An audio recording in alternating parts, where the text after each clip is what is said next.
Hey guys, how's it going? All right, I just want to give you guys a little story about what happened to my car a couple days ago.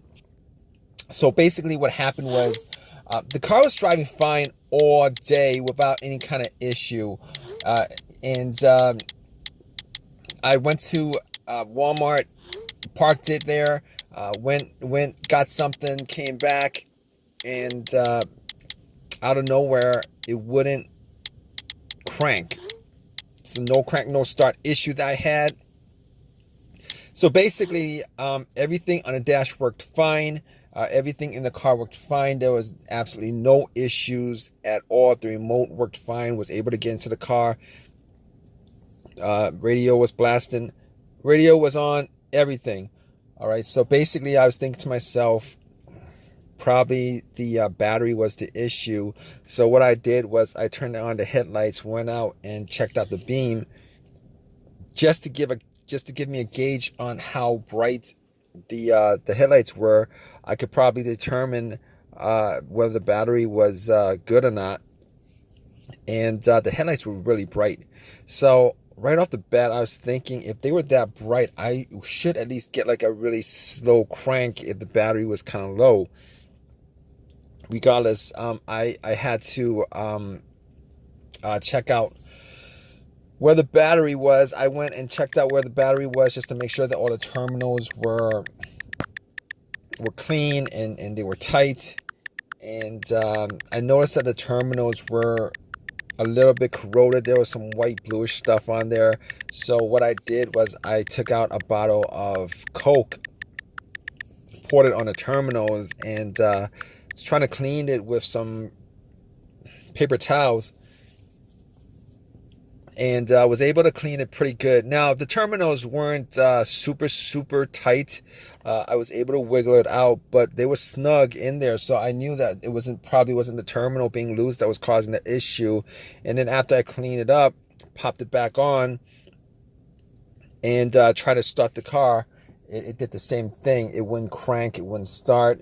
But everything else seemed to be working all right. So at that point, I was thinking to myself, all right, maybe it could be a weak ground wire. If you guys don't know what where the ground wire is, the main ground wire is pretty much the negative terminal, and most of the time it connects to the frame of your car.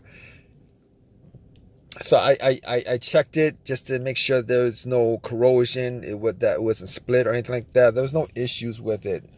So what I did after that was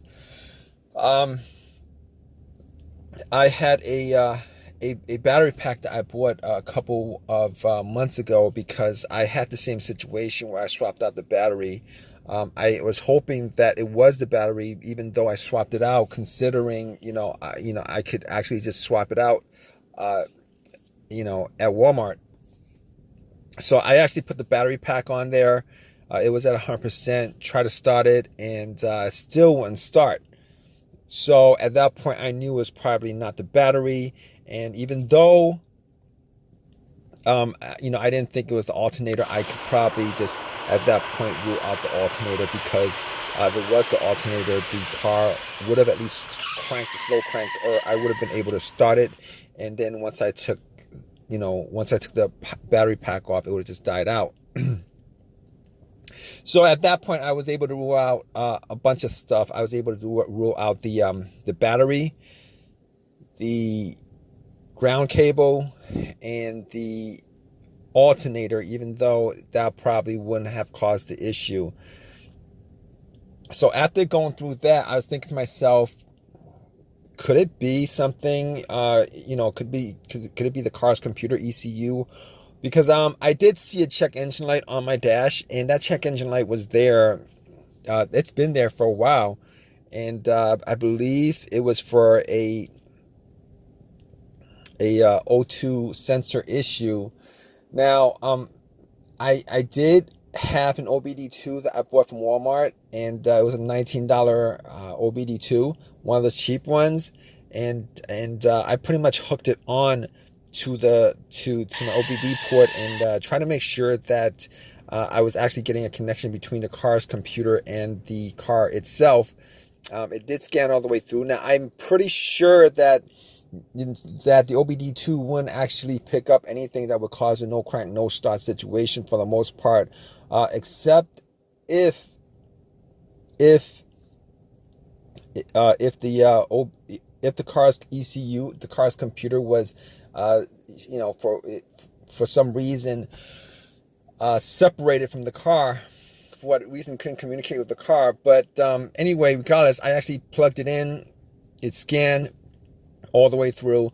Only code that popped up was the aux02 sensor code, and at that point, I was pretty sure that it wasn't anything to do with the car's computer, any codes that would cause it, and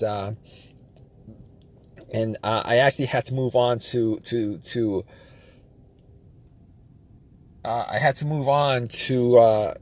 some other troubleshooting outside of that, because that wasn't causing the issue.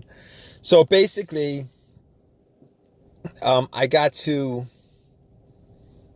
a couple of things, which were the fuses and the relays, which were highly capable of causing a situation like this.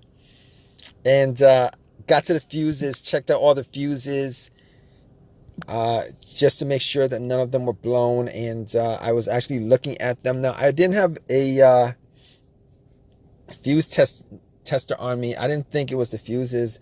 Now, the two situations that I've had where fuse would cause a situation like that, one of those situations was a Honda that I had where the main fuse blew, and I was getting no power throughout the whole entire car.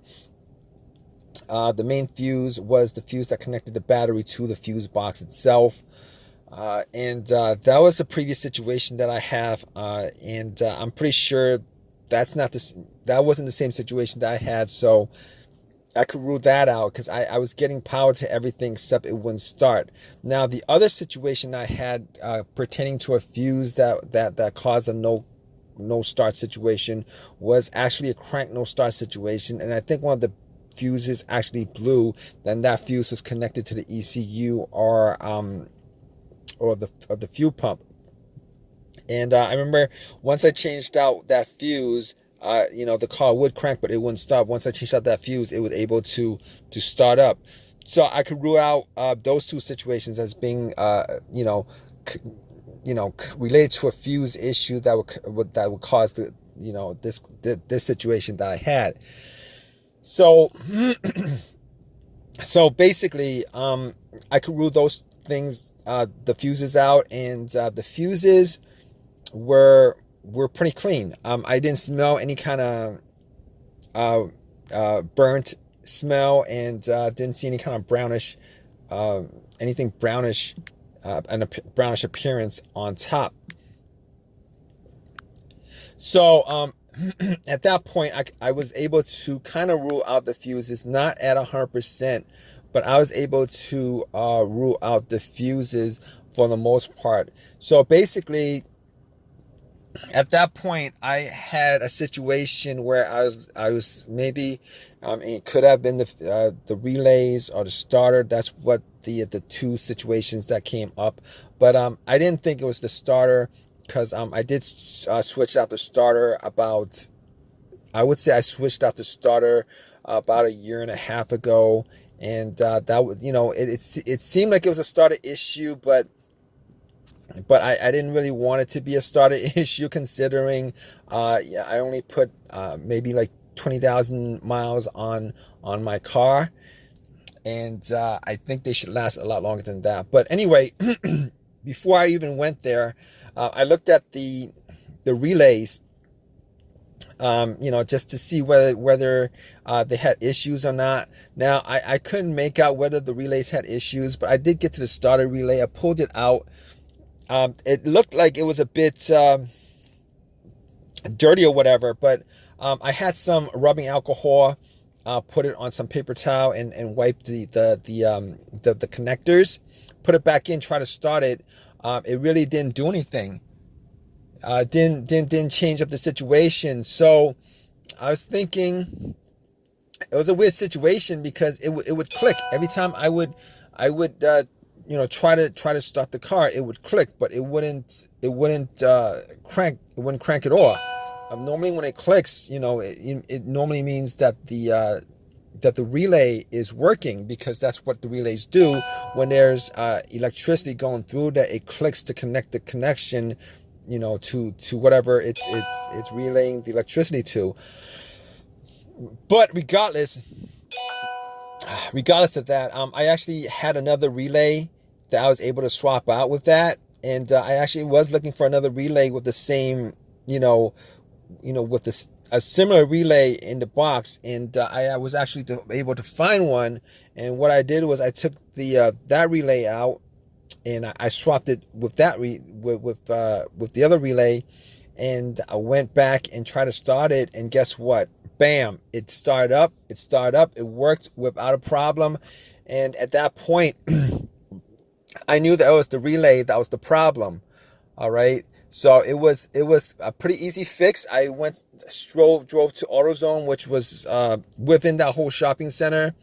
Swapped out the relay, and that was like 3 days ago. Haven't had a situation since. I've been driving the car, turning it on, off, for 3 days. Haven't had that situation at all. So just want to give you guys, just gonna give you guys that story of a quick fix that I had of my car. If you guys are in the same situation, you guys watching this video, hopefully you guys have as easy of a fix as I had on my car. You guys have a comment, leave your comment in the comment section. Please give me a thumbs up. Please subscribe. Like I said, if you guys are in the same situation, just go through the steps that I went through as far as trying to figure out, the situation with my car. And, you guys should be good as far as, troubleshooting and diagnosing your particular problem. Take care.